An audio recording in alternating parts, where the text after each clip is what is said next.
Melati kuntum tumbuh melata, sayang merbah di pohon cemara. Assalamualaikum mulanya kata, saya sembah pembuka bicara.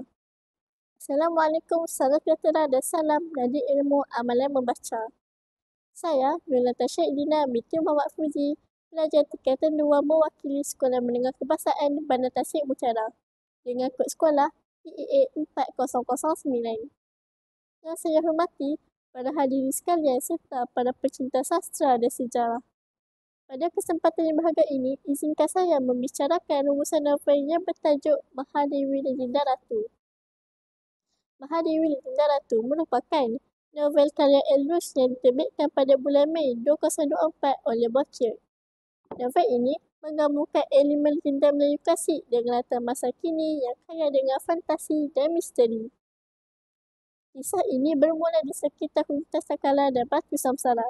Ianya membawa pembaca menelusuri kehidupan Sang Mahadewi. Pada zaman dahulu, terdapat seorang ratu bernama Ratu Ratna Masnyawa, iaitu penjaga gunung Sangkala.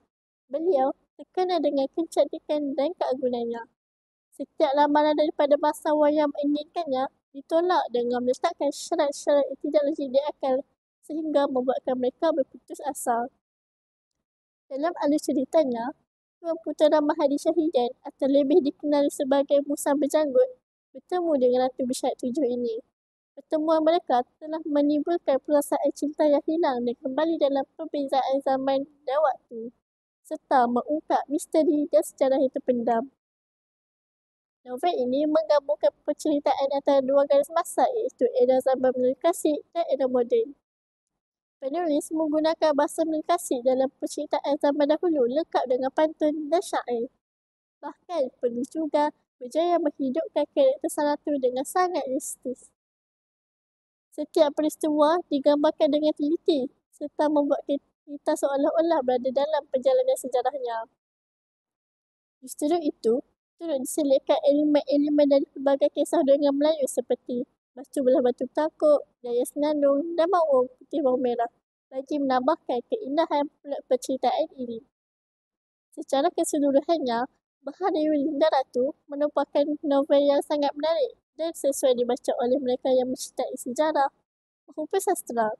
Juga kepada mereka yang ingin belajar dari teladan seorang pemimpin perempuan oleh kerana kisahnya yang menginspirasikan dan memberikan wawasan tentang bagaimana kepimpinan sejati seharusnya dijalankan. Demikianlah rumusan saya mengenai Mahadewi Legenda Ratu ini. Semoga bicara buku saya ini sedikit sebanyak dapat merekomendasikan ramai pembaca di luar sana dan bermanfaat bagi kita semua. Akhir kata, serangkap pantun sebagai penutup bicara. Pohon berangan tempat bertemu, jirangnya rasa si anak dara. Baliklah tuan membawa ilmu, binalah bangsa, bangunkan negara. Sekian, terima kasih.